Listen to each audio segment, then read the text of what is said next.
Gloire soit rendue à Dieu. Acclamons pour le roi des rois, les seigneurs des seigneurs. Gloire à Jésus, il est merveilleux, il est bon, il est fidèle. Mais bien aimé, il mérite le louange, il mérite l'adoration, il mérite les fruits de nos lèvres. Oui, bien aimé, parce qu'il est celui qui siège au milieu des louanges et au milieu d'adoration. Qu'il soit béni, qu'il soit loué, qu'il soit exalté, c'est lui qui nous a rassemblés encore ce soir. Amen. Nous croyons que lorsqu'il rassemble son peuple, il a toujours quelque chose de meilleur pour ce peuple. Amen. Nous prenons nos Bibles dans les livres, nous ouvrons nos Bibles dans le livre de l'Apocalypse 12. Apocalypse 12.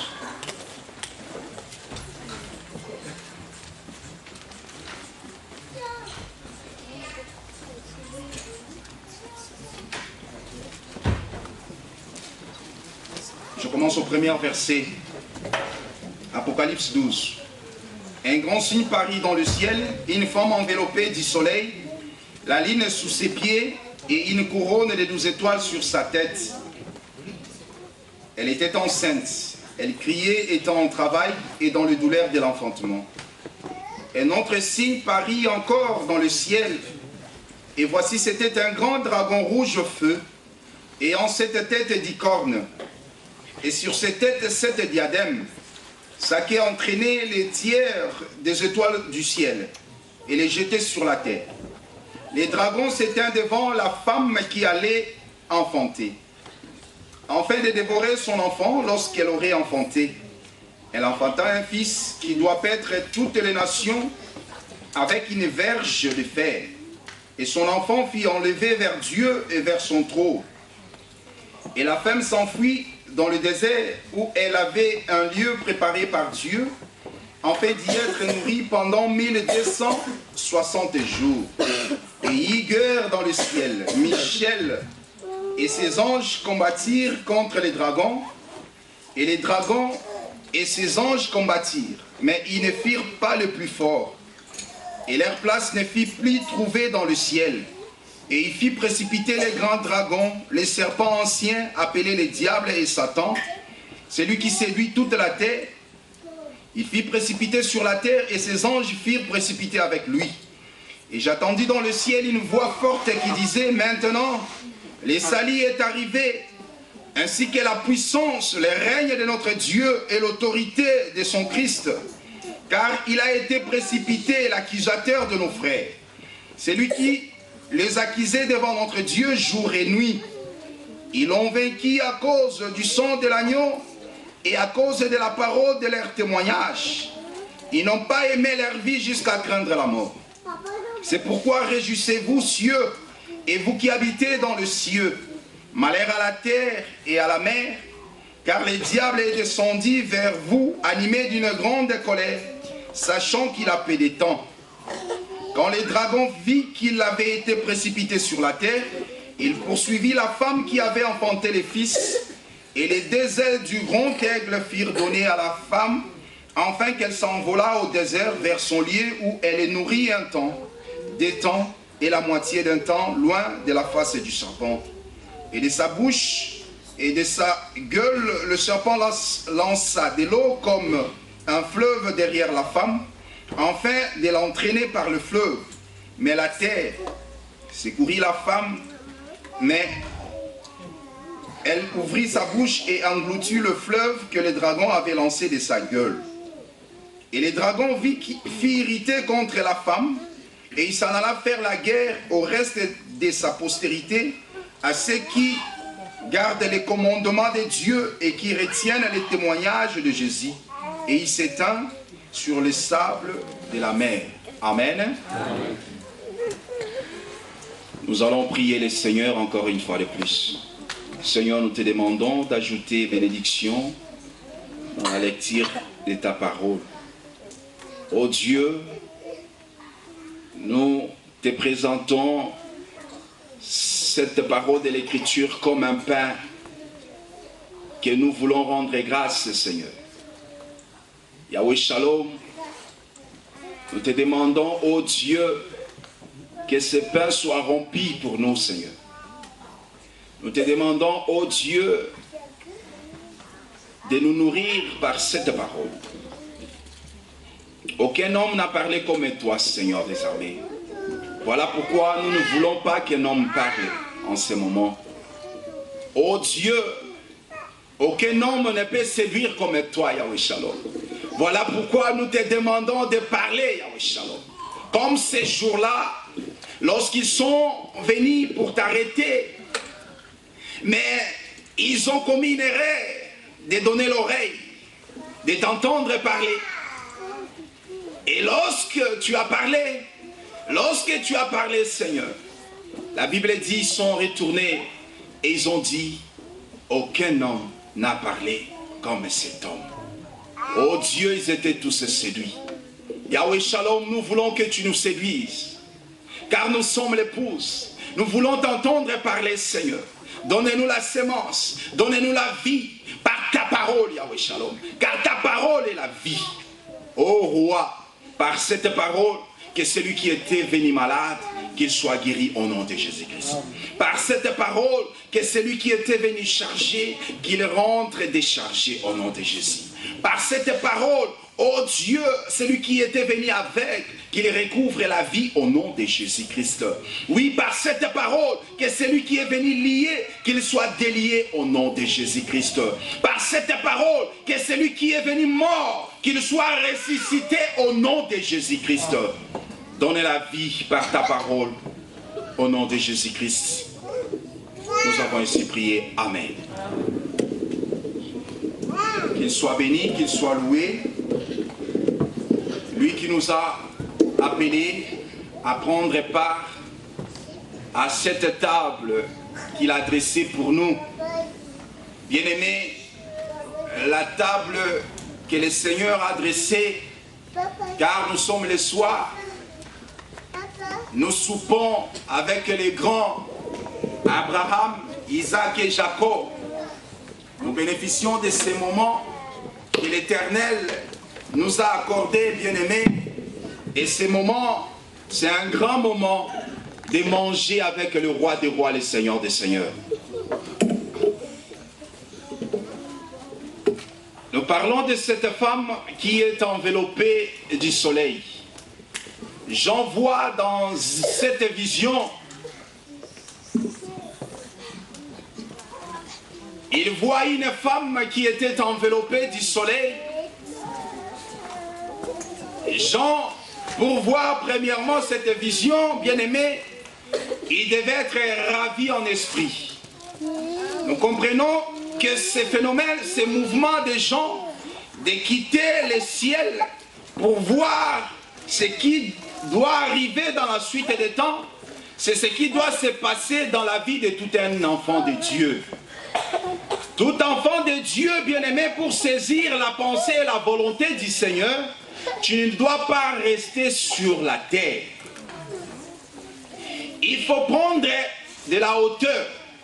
Il faut quitter la terre. Si tu restes sur la terre, bien-aimé, tu ne sauras saisir la pensée et la volonté du Seigneur.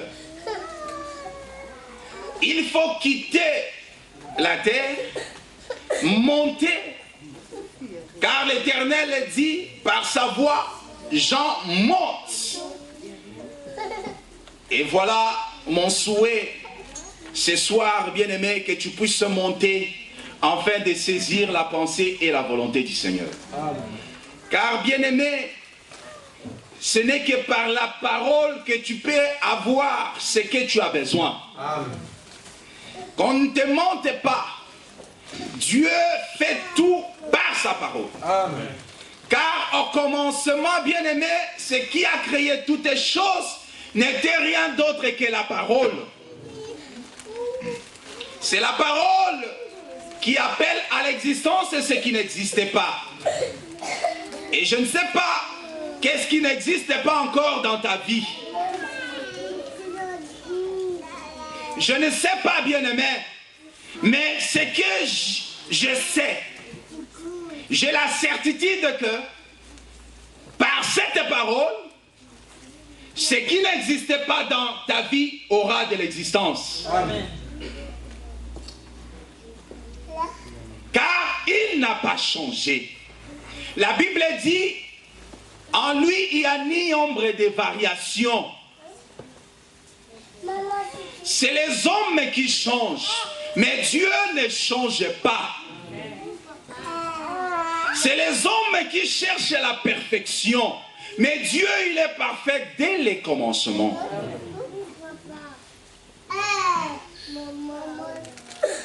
J'en monte sur les autels. J'en quitte la terre comme un aigle. Car bien aimé, plus haut l'aigle vole, mieux il voit. Car l'aigle bien aimé, son œil, sa capacité de voir est 8 fois, je ne sais pas si c'est exact, 8 fois plus que la capacité de l'homme de voir. Juste pour dire que l'aigle, il voit ce que l'homme ne peut pas voir avec son œil.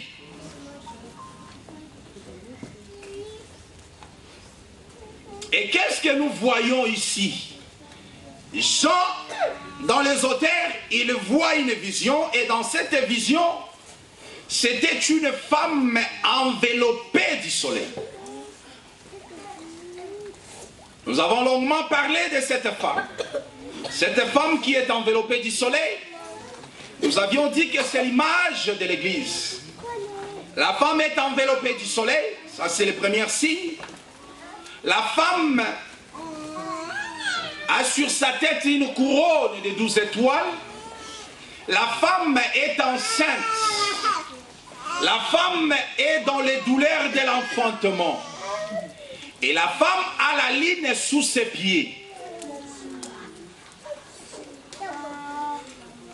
Et la Bible dit que le fils qui est dans le ventre de la femme, c'est lui qui pètera les nations avec la verge de fer. De l'autre côté, il y a un deuxième signe. Le deuxième signe, c'est un dragon qui avait 7 têtes et qui avait 10 cornes. Ce dragon avait une queue.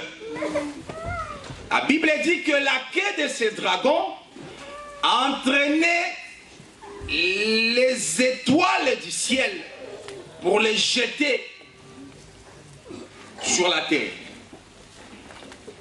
La queue entraînait les tiers des étoiles pour les jeter sur la terre. Or, nous venons de dire tout à l'heure, pour voir, pour saisir Dieu, il faut être dans les hauteurs. Il faut être dans le ciel. Mais regarde le travail du dragon, c'est prendre les étoiles du ciel et les jeter par terre. Prendre les étoiles du ciel et les jeter sur la terre. Ça, c'est un travail. Donc, nous comprenons que le travail du dragon, ce n'était pas de plaire à la femme ou de sympathiser avec la femme. Le travail du dragon était de combattre la femme.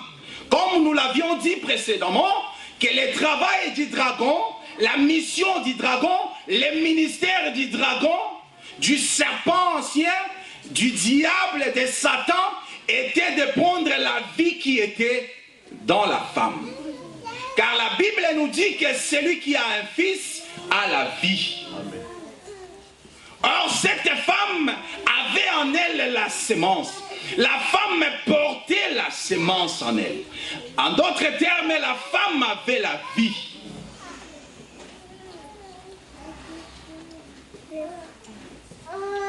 Oui, bien-aimé, si tu as le Fils en toi, sache que le combat est permanent. Mais dans tout cela, nous sommes plus que vainqueurs par celui qui nous a aimés. Amen. Et nous avions expliqué que cette femme représente toi et moi. Cette femme, c'est l'église du Seigneur. Cette femme, c'est nous aujourd'hui. Nous qui bénéficions de la grâce du Seigneur. Nous qui portons la sémence de Jésus-Christ. Car le bien-aimé Paul nous a dit, il s'adresse à l'église. Il dit, mes enfants pour qui j'éprouve le douleur de l'enfantement, jusqu'à ce que Christ soit formé en vous. C'est-à-dire l'enfant qui est en nous, il s'appelle Jésus-Christ. Nous portons Jésus-Christ. Or, Jésus-Christ que nous portons, c'est la parole. Amen. Amen. Car Jésus-Christ est la parole. Amen. Jésus lui-même a dit, il a dit ceci, si tu m'aimes,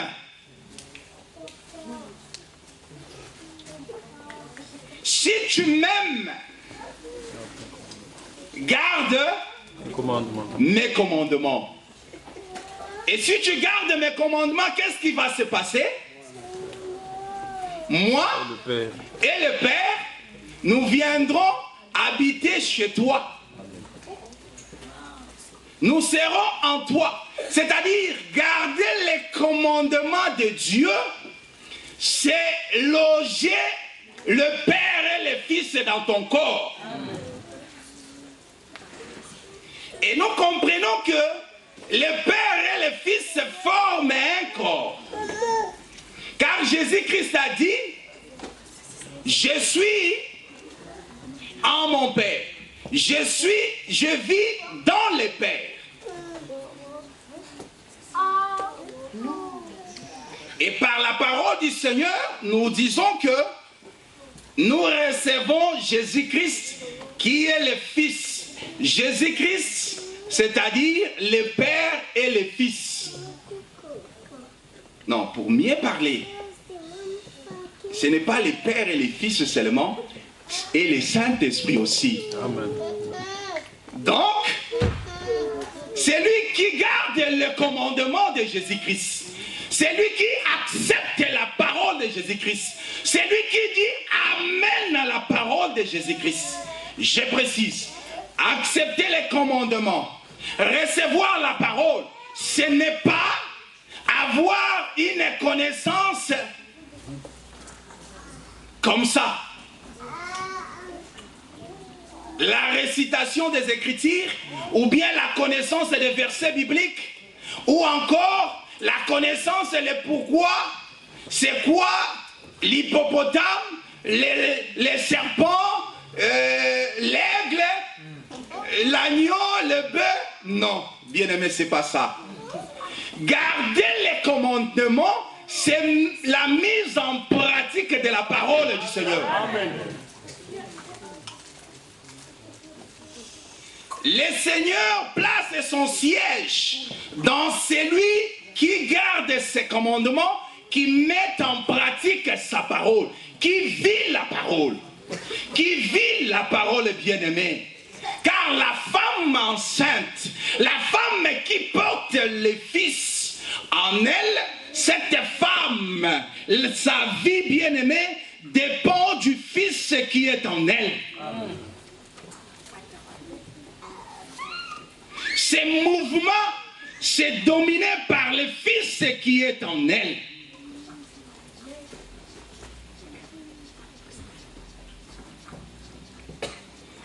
Et regarde, Jésus-Christ nous explique ceci. Il dit, dans Jean 16, que l'apôtre Jean René nous a donné, Jésus-Christ explique, il dit que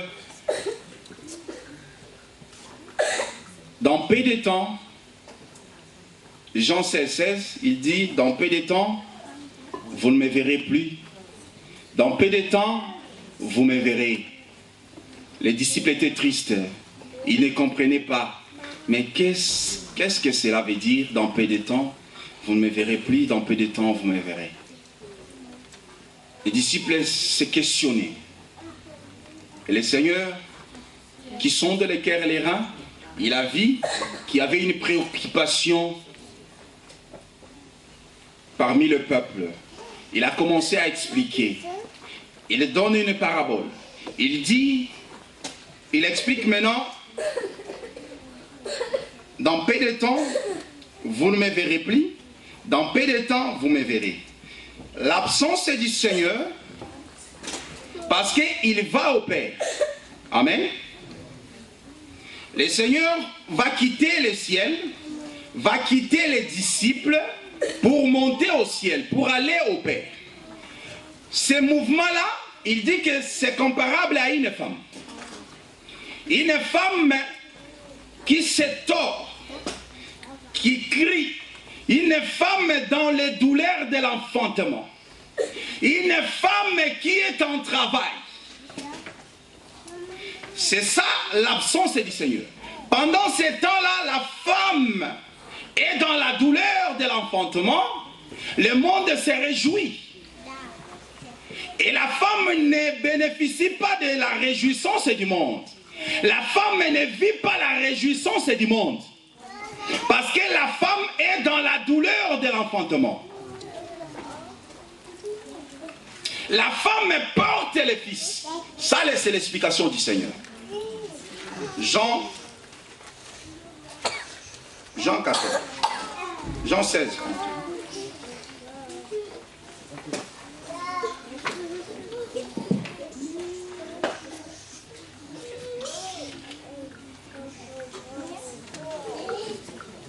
« 21, Jésus dit, la femme lorsqu'elle enfante éprouve de la tristesse, parce que son heure est venue. Mais lorsqu'elle a donné le jour à l'enfant, elle ne se souvient plus de la souffrance à cause de la joie qu'elle a de ce qu'un homme est né dans le monde. Vous donc, là maintenant le Seigneur est en train d'expliquer que cette femme-là, c'est vous, mes disciples.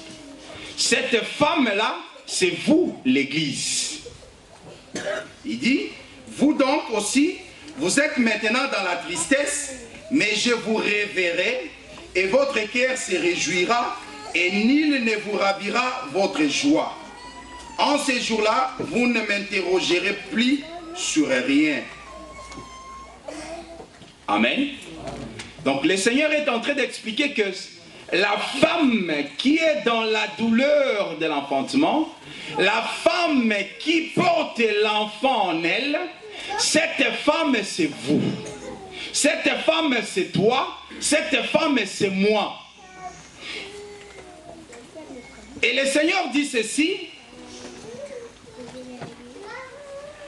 je vous reverrai, c'est-à-dire je reviendrai. Lorsque je reviendrai, c'est à ce moment-là que votre joie sera parfaite. Or, quand est-ce qu'il revient pour que la joie de la femme soit parfaite, pour que la femme soit consolée, c'est lorsque la femme enfante. Amen. Lorsque la femme donne naissance à un fils. C'est à ce moment-là que nous voyons le Seigneur réapparaît pour consoler cette femme. Pour que cette femme ne soit plus dans la tristesse. Donc nous comprenons le mystère. Cette écriture, ce livre de Jean 16, l'écriture de Jean 16, nous aide à comprendre Apocalypse 12. Parce que l'Apocalypse 12, nous voyons aussi une femme qui est dans les douleurs de l'enfantement. Et nous comprenons que cette femme, c'est celle que le Seigneur parle dans Jean 16. La femme porte la sémence, la femme est dans les douleurs de l'enfantement. C'est l'Église aujourd'hui, bien-aimée, nous portons le Fils. Et une femme, lorsqu'elle enfante, lorsqu'elle donne naissance, la Bible explique que c'est la délivrance. C'est le Seigneur qui vient chercher son épouse. Que c'est le Seigneur qui vient consoler son Église. Remarquez une chose. Nous savons par la nature que la femme, lorsqu'elle porte l'enfant, l'enfant est lié à la maman, n'est-ce pas? Par les cordons ombilicaux. C'est-à-dire que cet enfant-là l'enfant et la mère forment un corps. Voilà pourquoi nous expliquons que cette femme qui est enveloppée du soleil, cette femme qui a la sémence en elle, c'est l'église de Jésus-Christ. Mais regarde, une fois que la femme enfante, une fois que la femme a donné naissance, tu vas remarquer une chose.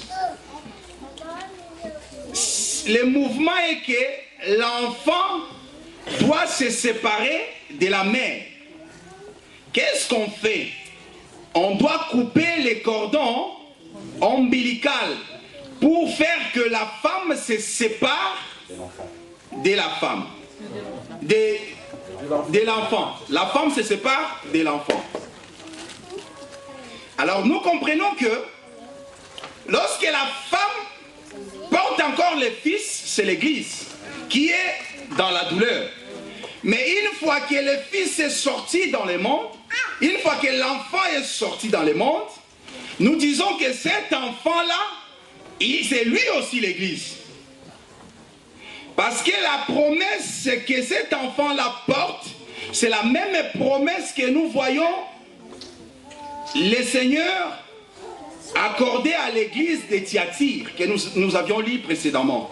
L'enfant a comme promesse, Dieu lui donne la verge de fer pour paître les nations. L'église de Thyatire, Dieu lui donne aussi la verge de fer pour paître les nations. Et nous disons ceci, l'enfant qui se sépare, en réalité, nous comprenons que c'est l'homme qui se sépare de son corps, de la chair, pour l'enlèvement. Car, bien aimé, la Bible dit ceci, la chair et le sang n'hériteront pas le royaume des cieux. Or, lorsqu'on parle d'une femme, on parle de la chair. Souvenez-vous d'Adam. Adam, lorsque il voit Ève, qu'est-ce qu'Adam dira? Il dit, voici cette fois-ci l'os de mes os, la chair de ma chair. Donc en d'autres termes, parler de la femme, c'est parler de la chair. Or l'enlèvement, c'est se débarrasser de la chair. On ne peut pas être enlevé avec la chair. Est-ce que vous comprenez? Donc, ce qui ira en l'enlèvement, ce n'est pas cette chair. Nous allons abandonner cette chair. Voilà pourquoi Paul nous explique, il dit, étant dans cet corps, nous gémissons. Étant dans ce corps, nous sommes loin du Seigneur. Vous comprenez? Avec ce corps, nous sommes séparés. Le Seigneur est loin de nous. Mais qu'est-ce que nous allons faire? Qu'est-ce que nous devons faire? Pour que nous soyons près du Seigneur, il faut se débarrasser de ce corps. C'est ça, les cordons qui doivent être coupés. Ça veut dire, l'enfant qui est enlevé, ne soyez pas confondus, ce n'est que, ne soyez pas dans la confusion, ce n'est rien d'autre que l'Église. Parce que l'Église devient fils, pourquoi? La femme devient fils, pourquoi? Parce que celui qui sera enlevé, c'est épouse parole. Est-ce que vous comprenez ça? Celui qui sera enlevé doit être épouse parole. Ça veut dire quoi? Le travail du ministère aujourd'hui, c'est faire que l'Église, toi, tu puisses atteindre la stature parfaite de l'homme. En d'autres termes, que tu deviennes Jésus. Donc, si nous disons que l'enfant qui est dans le ventre, c'est Jésus, et vous allez remarquer que dans Jean 14, Jésus-Christ, il ne se limite pas à dire seulement que le Père, je suis en mon Père, Donc je vis dans mon Père, que le Père est en moi, mais il continue pour dire que vous êtes en moi. Est-ce que vous comprenez ça? Vous avez déjà dit ça?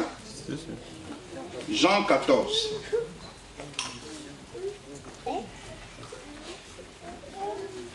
Jean 14, 20.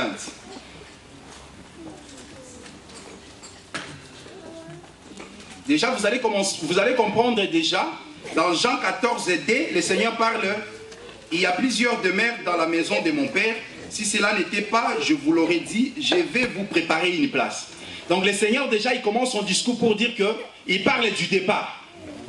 Il part, il nous quitte. Mais regarde ce qu'il dit dans 20. En ces jours-là, vous connaîtrez que je suis en mon Père. Vous voyez le mouvement? C'est-à-dire, Jésus-Christ, premièrement, il est dans le Père. Il continue, il dit, et que vous êtes, et que vous êtes en moi. Donc, c'est-à-dire, nous sommes en Jésus-Christ. Et lorsque nous sommes en Jésus-Christ, lorsqu'on te regarde, on voit qui? Voilà, c'est le Fils. Donc, il n'y a pas de confusion là-dessus. Le Fils qu'on voit là-bas, le Fils qui est sorti du ventre, automatiquement, l'Église, la femme est à l'intérieur. C'est compris? Ici, c'est pas bien saisi, hein? Voilà. Jean 17, 20. Lisons Jean 17, 20. Ce n'est pas pour eux seulement que j'ai pris, mais encore pour ceux qui croiront en moi par leurs paroles, afin que tout soit un. Comme toi, Père, tu es en moi, et comme je suis en toi, afin qu'eux aussi soient un en nous. Vous comprenez le mouvement? Donc, c'est ça Jean 14, 20. C'est-à-dire, il y a un mouvement. Le but est que tout soit un. Or, le un commence par le Père être dans le Fils être dans le Père. C'est-à-dire, lorsqu'on voit le Père, on voit le Fils. Voilà pourquoi Jésus-Christ, lorsqu'on lui a posé la question, il dit, mais montre-nous le Père, cela nous suffit. Il dit, mais Philippe, depuis que je vis avec toi, tu ne m'as jamais connu. C'est-à-dire, Jésus-Christ, qui était avec eux, c'était le Père.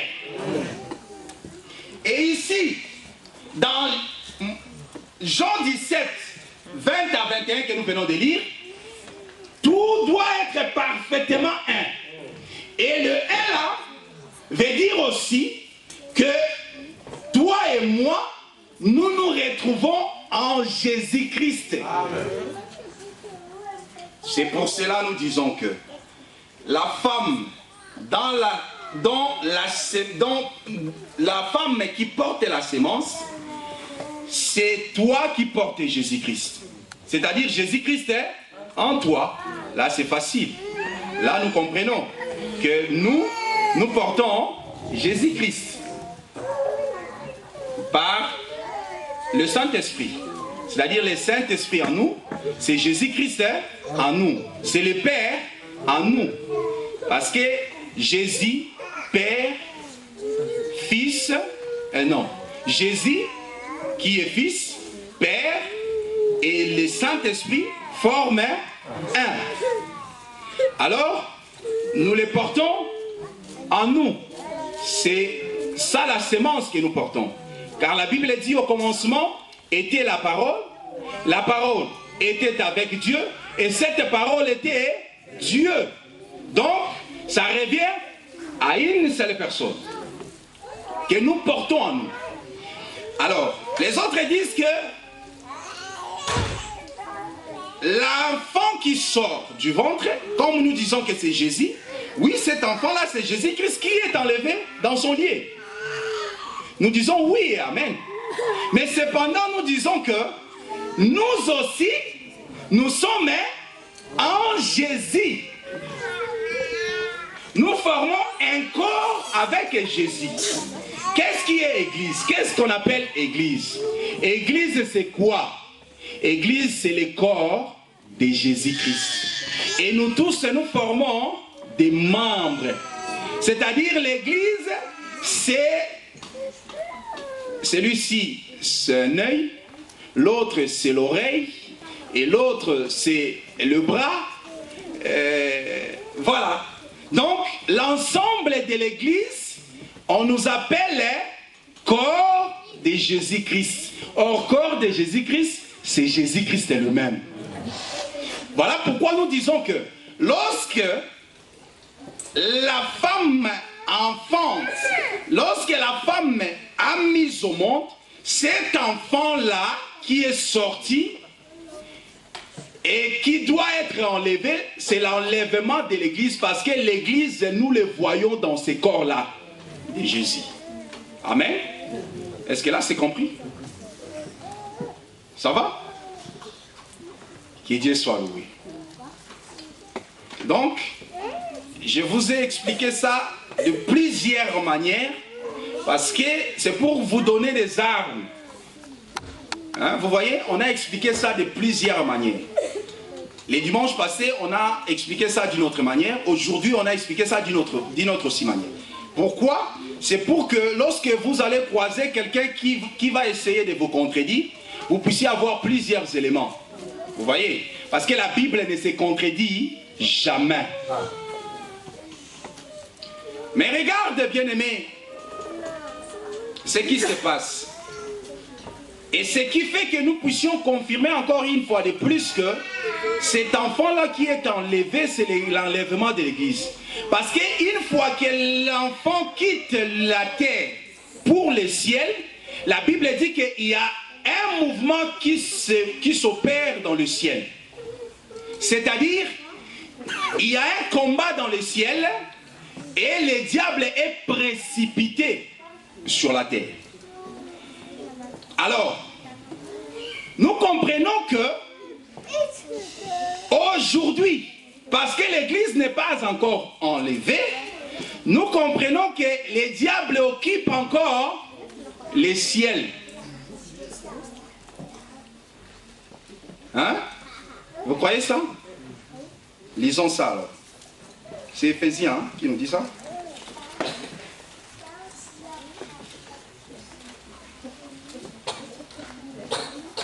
Éphésiens 6, je pense.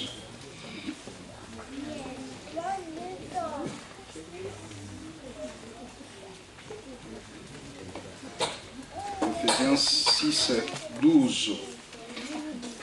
Car nous n'avons pas à lutter contre la chair et le sang, mais contre les dominations, contre les autorités, contre les princes de ce monde, des ténèbres, contre les esprits méchants dans les lieux célestes. Dans les lieux célestes. Donc nous comprenons que le diable aujourd'hui, il occupe encore les lieux célestes. Mais lorsque l'Église sera enlevée, le diable sera précipité sur la terre. Il doit abandonner les ciels. Voilà pourquoi Apocalypse 12 dit, une fois que le Fils fut enlevé, la Bible dit, réjouis-toi, toi cieux. Éclate de joie, vous les habitants du ciel, car le diable est descendu sur la terre, l'accusateur de nos frères. Ah. Donc nous comprenons que dans le ciel, le diable avait une mission, un travail. Son travail était d'accuser nos frères, de nous accuser.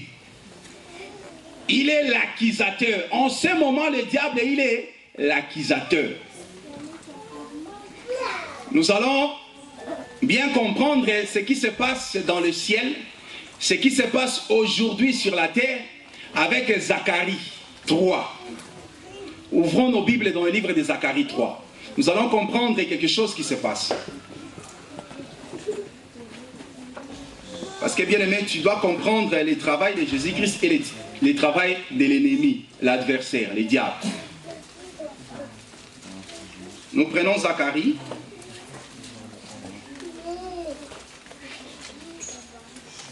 Zacharie 3.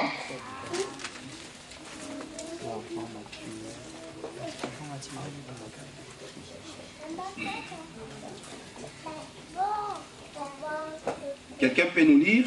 Parce que moi je dois lire dans une autre version. Lui, second. Vous pouvez lire? Zacharie, chapitre 3.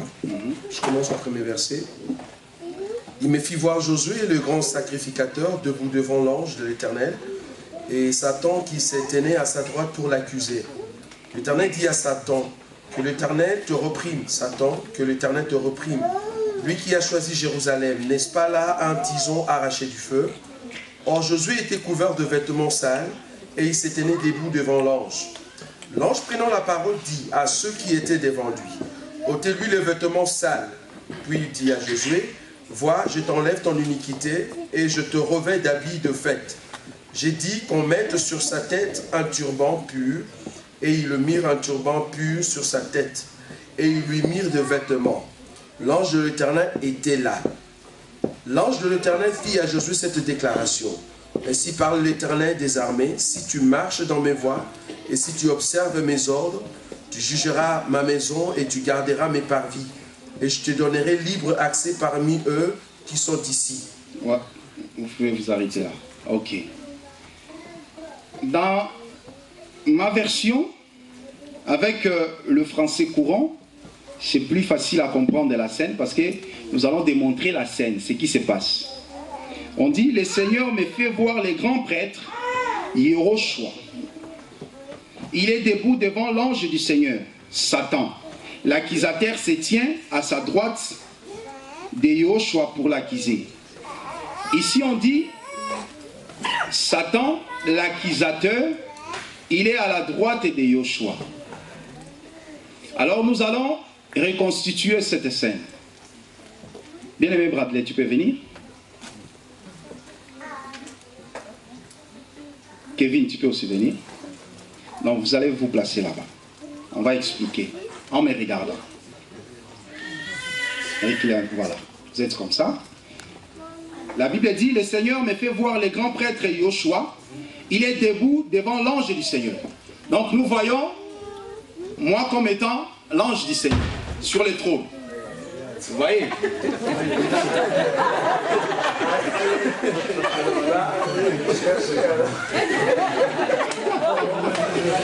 Bon, contexte. Moi je suis l'ange de l'Éternel. Je suis sur le trône. Et celui qui est devant moi, c'est Josué, le souverain sacrificateur. La Bible dit à la droite de Josué. Kevin et Bradley comme étant qui est à la droite de l'autre? Ah, voilà. Donc toi tu es. Alors toi tu es Josué. Alors.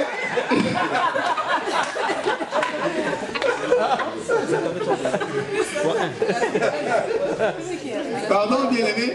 Par rapport à l'ange. Non, non. Non, non, ici. Non, non, non, non. C'est par rapport à Josué. La Bible dit que. Par rapport à Josué. L'accusateur Satan, il est à la droite de Josué. Donc, ta droite est où? C'est ça ta droite. Ah. Kevin. Désolé, Kevin. Ce n'est qu'un exemple. Vous voyez? Il y a l'ange de l'Éternel qui est un juge. Il est là, placé devant.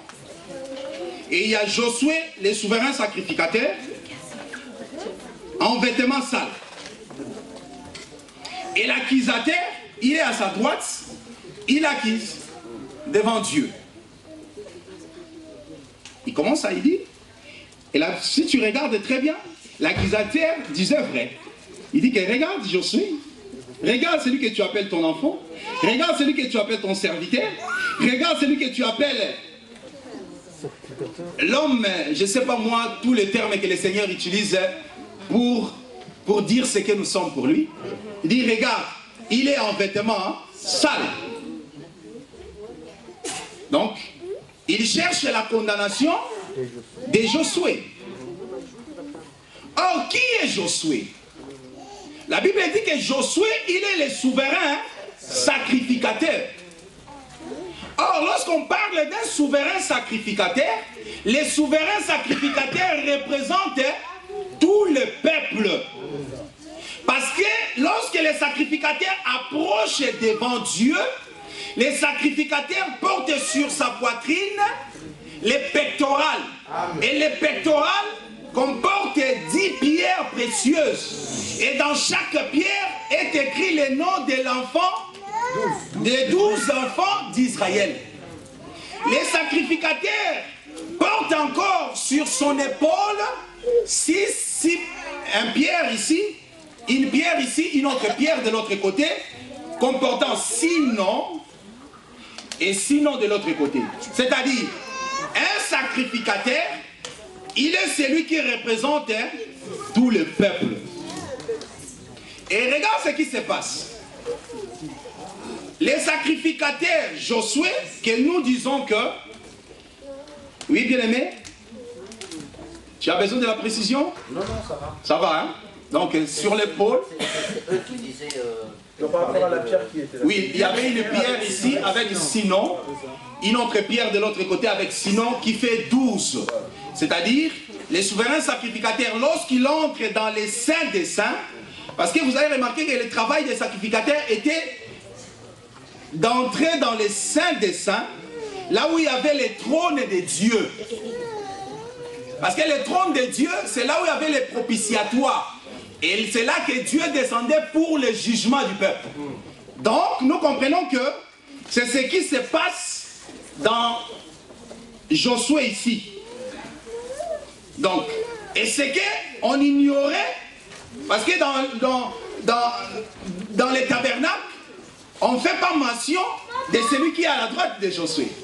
Mais on voyait tout simplement Josué devant Dieu, c'est-à-dire le trône, parce que la voix sortait sur le propitiatoire, c'est la colonne qui descendait et Dieu parlait pour juger son peuple par les souverains sacrificateurs.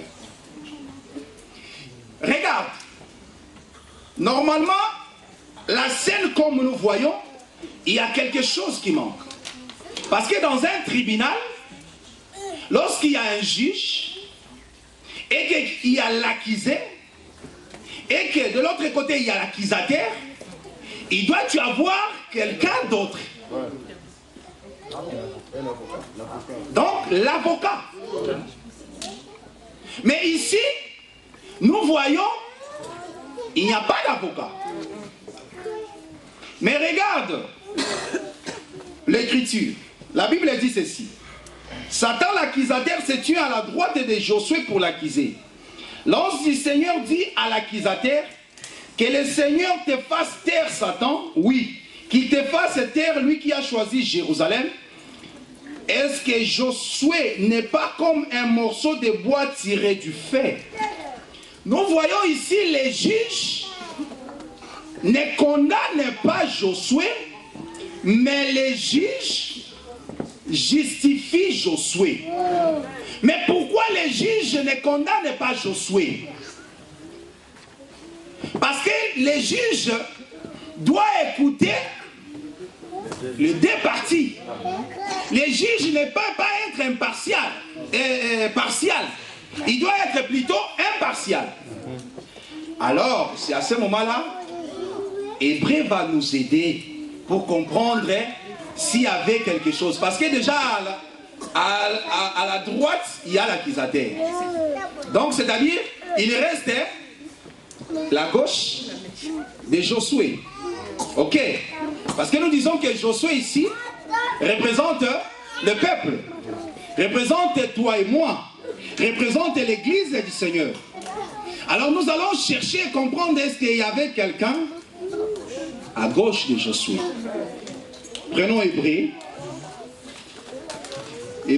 9.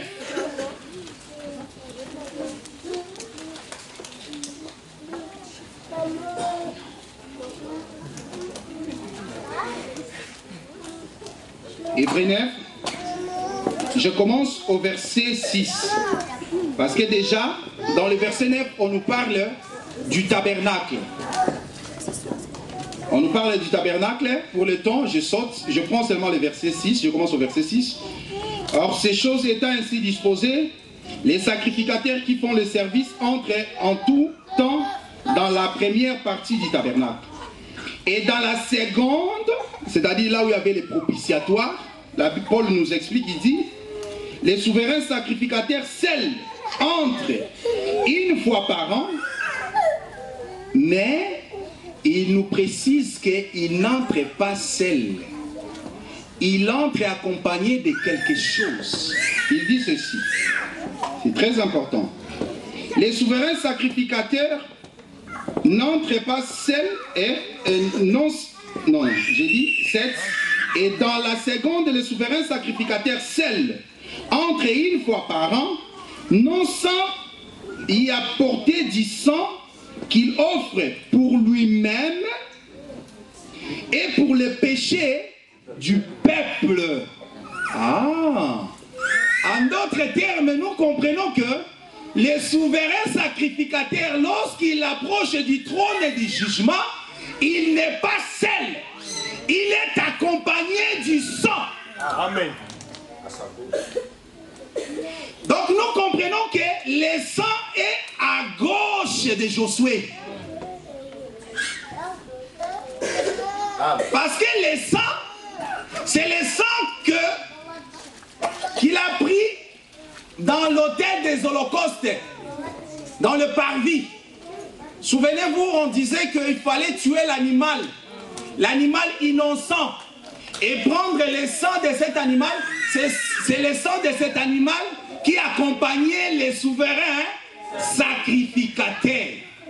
Or, la Bible dit ceci, que le sang de Jésus parle. Hébreux 12, 24.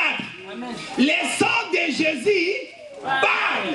Donc nous comprenons que le sang qui accompagnait les sacrificateurs parlait. Donc à gauche de Josué, nous voyons un agneau.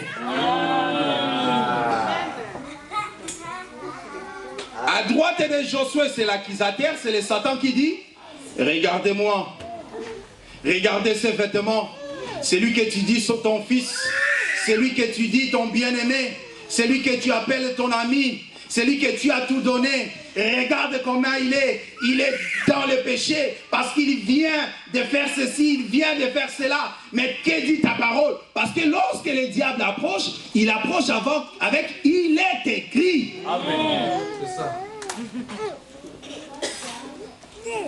Il vient avec il est écrit. Parce que bien aimé, les jugements dans un tribunal, il doit y avoir un livre. Est-ce que vous comprenez ça? Oui. Livre de la loi, parce que le jugement se fait en fonction de ce qui est écrit. Le jugement se fait par rapport à une loi. Le diable accuse avec les éléments, avec l'écriture, il est écrit. Mais l'agneau ici, lui, il est là pour intercéder en faveur de Josué. Amen. Vous allez comprendre une chose. Là, les mouvements, c'est comment? Parce que les souverains sacrificateurs, c'est le mouvement de la terre vers le ciel. Est-ce que vous comprenez ça? C'est-à-dire, les sacrificateurs, c'est le peuple qui vient vers Dieu. Mais lorsque Dieu veut aller vers le peuple, c'est par les prophètes. Amen. Dieu qui veut aller vers le peuple, Dieu descend par les prophètes. C'est le mouvement des cieux vers la terre. Mais les sacrificateurs avec son service, les souverains sacrificateurs, le travail était la terre vers les ciels. Voilà pourquoi nous disons que le mouvement Josué, l'accusateur et l'agneau, cette position, c'est une position vie terrestre. Mais si c'est maintenant vie céleste, ça doit changer. Troisième personne, l'ange, agneau, frère Hervé, mets-toi là. Donc c'est l'agneau, troisième personne. Donc, Josué, l'agneau et l'accusateur. L'accusateur est à droite de Josué, l'agneau est à gauche de Josué. Vie, position de la terre. Mais maintenant, position du ciel. Fais comme ça, tournez maintenant, regardez. Non, non, toi tu restes là, même toi tu restes là parce que c'est toi l'accusateur. De toutes les façons, il n'y a pas de... Et c'est toi l'accusé. Regarde, tu peux me regarder ou bien tu peux regarder la foule, il n'y a pas de souci. Donc, tu es comme ça. Automatiquement, vie du ciel, celui qui est à la droite, c'est qui? C'est l'agneau. Voilà pourquoi la Bible dit Jésus-Christ est à la droite du Père, intercédant pour nous. L'accusateur est maintenant où? À la gauche. À la gauche du Père. C'est-à-dire, vie du ciel, ça change la position. Donc, automatiquement, celui qui est à gauche, c'est l'accusateur. Mais celui qui est à la droite, c'est qui? L'agneau. Vous pouvez retourner, s'il vous plaît. Voilà un peu la scène.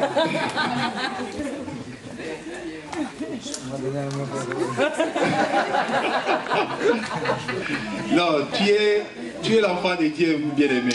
Il n'y a pas de souci. Donc, bien-aimé, nous comprenons ceci. Par rapport à la terre, nous voyons Jésus-Christ est à gauche. Pourquoi Jésus-Christ se trouve à gauche? Pourquoi Jésus-Christ se trouve à gauche?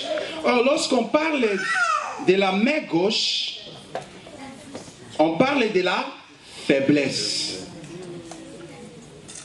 Or, Jésus-Christ, lorsqu'il est venu sur la terre, il devait se faire faible.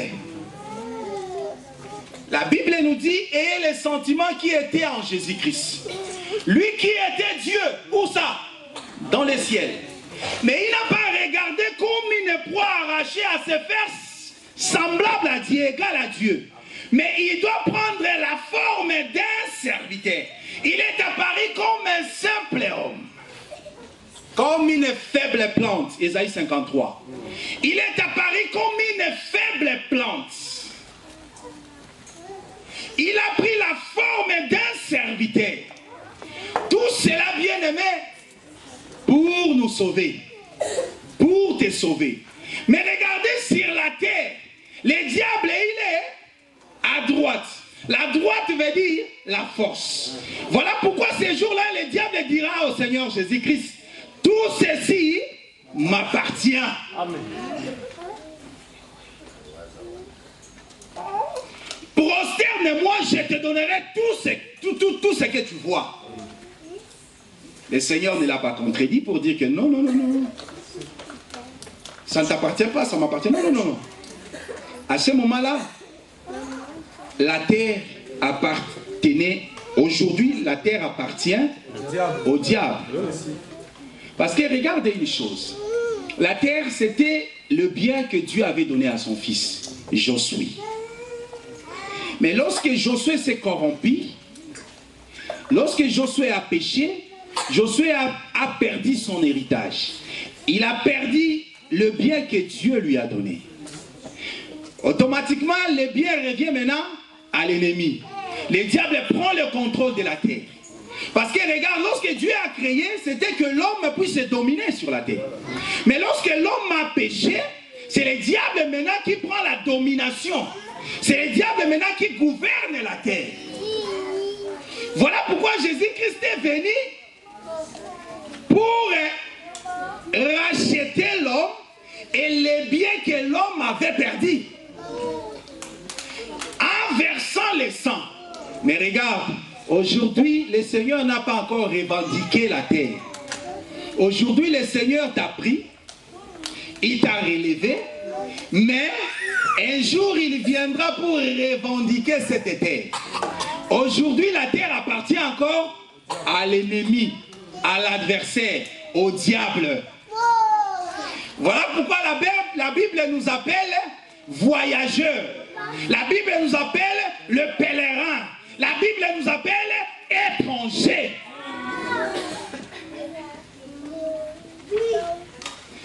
Étranger veut dire la terre ne t'appartient pas.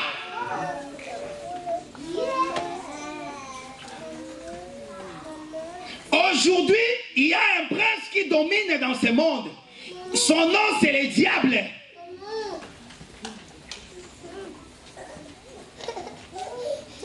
Mais au millénium, le Seigneur sera appelé roi des rois, Seigneur des seigneurs. Là, à ce moment-là, il régnera. Là, à ce moment-là, nous régnerons avec lui sur cette terre. Mais aujourd'hui, nous ne régnons pas encore sur cette terre. Et pendant le millénium, le diable sera lié. Il sera dans une prison. Il sera fermé. Et pendant ce moment-là, le roi de la terre, tous les grands, tous ceux que nous voyons, ils viendront et se prosterneront devant nous. Amen. Amen. Ça, c'est une promesse. Ça, c'est le millénium. Mais aujourd'hui, le monde appartient à l'ennemi. Nous, enfants de Dieu, voilà pourquoi Jésus-Christ, il dira dans sa prière sacerdotale, il dit, lorsqu'il a fini le travail, pour confirmer que sa position sur la terre, c'était une position de la faiblesse, lorsqu'il a fini le travail, il dit ceci dans sa prière, il dit, Père, maintenant donne-moi la gloire que j'avais auprès de toi avant la fondation du monde. J'ai achevé, j'ai accompli ma mission. Maintenant, je vais retourner au Père pour récupérer ma position de force. Voilà pourquoi, vie du ciel, nous voyons Jésus-Christ, il est à la droite. Il a récupéré sa place de puissance. Il a récupéré son autorité.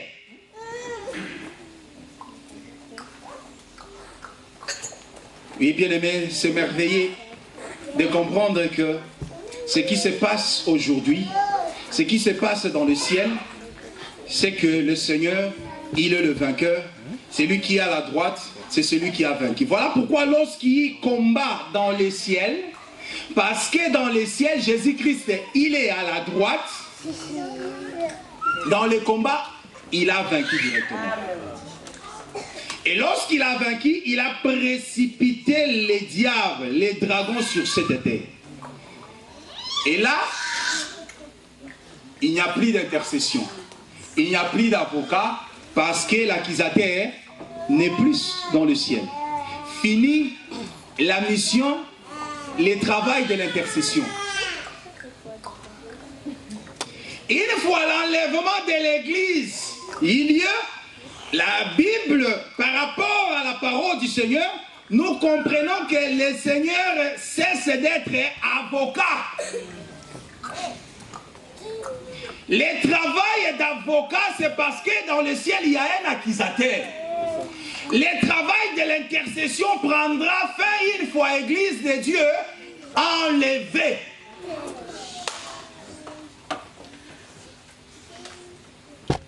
Est-ce que vous me saisissez?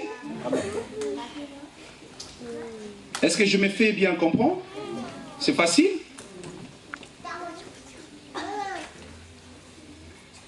Bien-aimés, nous voyons cette femme. Non, Josué, Zacharie plutôt, Zacharie 3. Zacharie 3, l'Écriture nous montre que le Seigneur ordonne. Après avoir justifié, le Seigneur ordonne. Il dit, changez à cet homme de Josué les vêtements. Parce que réellement, Josué avait les vêtements sales. Mais à cause du sang de Jésus-Christ, à cause de l'intercession, parce que nous avions dit que le sang de Jésus-Christ parle. Lisons un peu, parce que l'Écriture dit que le sang de Jésus-Christ parle mieux que le sang d'Abel. Hein? Et qu'est-ce qui se passe avec le sang d'Abel? Cherchons un peu ça, Genèse. Qu'est-ce qui s'est passé avec c'est Genèse 4, hein, je pense. Genèse 4 dit ceci. Je prends le verset 9. L'Écriture dit, l'Éternel dit à Caïn, où est ton frère Abel? Il lui répondit, je ne sais pas, suis-je le gardien de mon frère? Et Dieu dit, qu'as-tu fait? La voix du sang de ton frère crie de la terre jusqu'à moi. Ah, dans le sang, il y a une voix. Le sang, la voix, c'est comment encore la phrase? La voix du sang de ton frère d'Abel crie de la terre jusqu'à moi. Donc nous comprenons que le mouvement c'est la terre vers le ciel. C'est-à-dire, nous comprenons que cette scène, c'est comme nous l'avons décrit ici, Josué, le sang de Jésus-Christ et l'accusateur. Alors, Jésus-Christ de la terre, il parle, il écrit, non vengeance, comme Abel le réclamait, mais le sang de Jésus-Christ, la voix qui fait sortir, la voix qui sort du sang de Jésus-Christ, appelle à la miséricorde, appelle à la compassion, à l'appel à la grâce du Seigneur. Oh bien-aimé, s'émerveiller d'être en Jésus-Christ. S'émerveiller de comprendre que il y a quelqu'un qui a accepté de prendre ta place. Mais vous allez remarquer une chose, bien-aimé. Romains 8 nous dit ceci. Parce que Romains aussi nous aide à comprendre ce que nous venons de lire. Romains 8.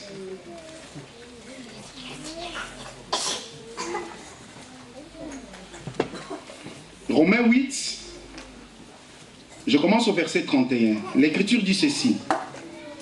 Que dirons-nous donc à l'égard de ces choses? Si Dieu est pour nous, qui sera contre nous? Lui qui n'a point épargné son propre fils, mais qui l'a livré pour nous tous, comment ne nous donnera-t-il pas aussi toutes choses avec lui?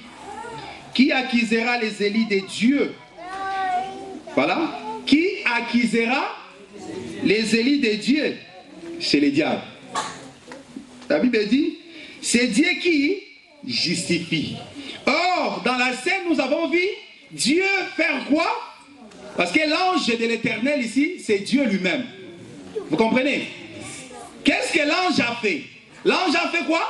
A justifié Josué. C'est ce que Paul est en train de dire. Qui accusera les élits de Dieu? C'est Dieu qui justifie. Qui les condamnera? Christ est mort. Donc, il n'y a plus de condamnation pour ceux qui sont en Jésus-Christ. Qui les condamnera? Christ est mort, bien plus, il est ressuscité, il est à la droite, vous voyez la position? Il est à la droite de Dieu et il intercède pour nous. Vous comprenez? Qui nous séparera de l'amour de Christ? Sera de la tribulation, serait-ce de la tribulation, ou l'angoisse, ou la persécution, ou la faim, ou la nudité, ou les périls, ou l'épée? Selon qu'il est écrit, c'est à cause de toi qu'on nous met à mort tous les jours, qu'on nous regarde comme des brebis destinées à la boucherie. Bien-aimé, si tu comprends ces choses, rien ne pourra te séparer de l'amour de ce Jésus. Si tu comprends le travail que l'Éternel est en train d'accomplir pour toi, rien et rien. Ça ne serait pas la famine qui te séparera de l'amour du Seigneur. Parce que tu as faim, tu vas aller chercher un homme riche pour combler ton trou là. Pour que tu puisses te procurer quelque chose à manger. Non, bien-aimé, ce n'est pas parce que tu es nu que tu vas aller chercher un homme quelque part pour te vêtir. Parce que nous, aujourd'hui, l'église du Seigneur, c'est lui qui nous révèle, c'est lui qui nous donne les vêtements, c'est Jésus-Christ. Voilà pourquoi l'ange ici, il a ordonné, il a dit, revêtez Josué, donnez-lui des vêtements blancs, donnez-lui des vêtements propres. La Bible dit, il y avait un groupe de gens, parce que l'ange a ordonné à ceux qui étaient tout autour. Hein, c'est ce que dit l'Écriture, n'est-ce pas? Ouais. L'ange commande à ceux qui sont avec lui de lui enlever ses habits. Puis il dit à Josué, regarde, je t'ai enlevé tes fautes. Tu pourras mettre des habits des fêtes. On enlève les vêtements de l'iniquité. On enlève les péchés pour que Josué soit habillé des vêtements des fêtes. Et ce travail-là, ce sont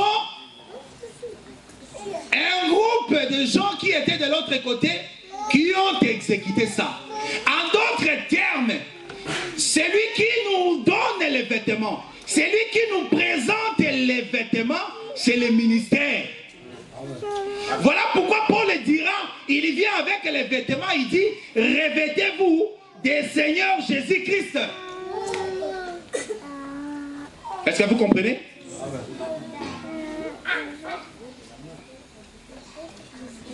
Paul dit ceci, revêtez-vous de Jésus-Christ.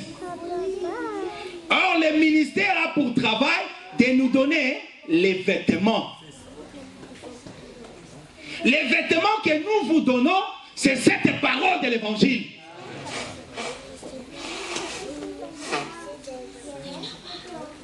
Et les vêtements que nous vous donnons, bien aimés, ces vêtements est couvert de sang. Souvenez-vous dans le jardin. Dieu, lorsque l'homme a péché, l'homme a cherché à se couvrir lui-même, n'est-ce pas?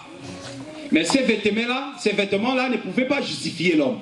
L'homme était toujours dans le péché. Parce qu'il ne fallait pas que l'homme se révèle lui-même. Il fallait que quelqu'un d'autre puisse revêtir l'homme. Voilà pourquoi Dieu est descendu sur la terre. Or, Dieu qui descend sur la terre, c'est Jésus-Christ qui prend la forme d'un serviteur. Alors, qu'est-ce que Jésus-Christ fait? Il prend un animal, il tue l'animal, il prend la peau de cet animal-là. L'animal qui a encore le sang, qui le sang coule encore. Il couvre la nudité de l'homme. Il couvre les péchés de l'homme. En d'autres termes, il ôte les péchés de l'homme. Bien-aimés, les vêtements de Jésus-Christ, l'enseignement de Jésus-Christ, la parole de Jésus-Christ vient ôter les péchés qui étaient en toi. Vient te donner un vêtement de fête. Parce que les vêtements de fête te permettra à participer aux noces de l'agneau. Parce que lorsque Apocalypse 19, l'ange écrit, réjouis-toi, cieux. Il dit que l'épouse de l'agneau s'est préparée. Il lui a été donné de revêtir, de se revêtir de faire les bonnes œuvres des saints. Si tu n'as pas les vêtements de fête, il n'y a pas de noces pour toi. Si tu n'as pas les vêtements de fête, bien-aimé,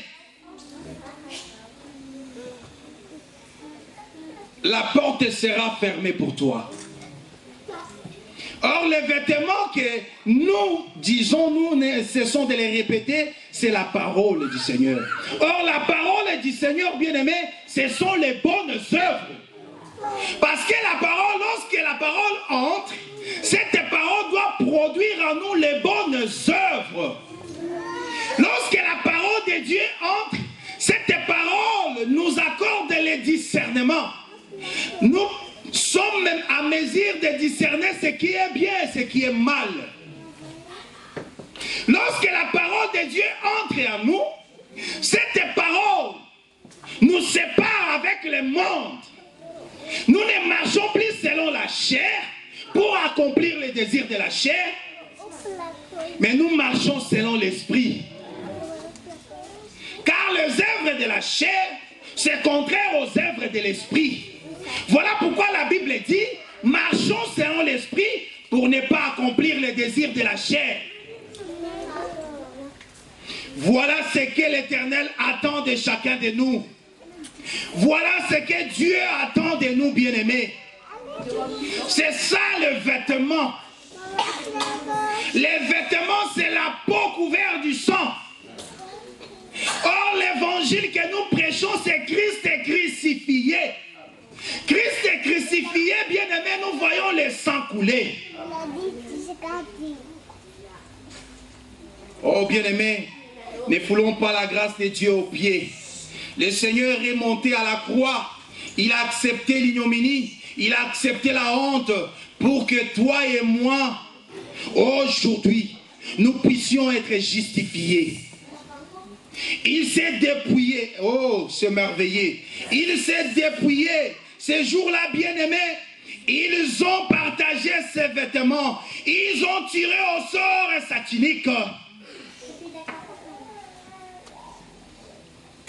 Les vêtements. Pourquoi on devait partager ces vêtements, bien-aimés? Pourquoi ce qui s'est passé là? La scène là, ce qui s'est passé là, les vêtements, parce que nous avions besoin de ces vêtements. L'église avait besoin de ces vêtements-là. Voilà pourquoi le Seigneur, on devait prendre ces vêtements pour couvrir notre nudité. Mettons-nous debout, Église du Seigneur.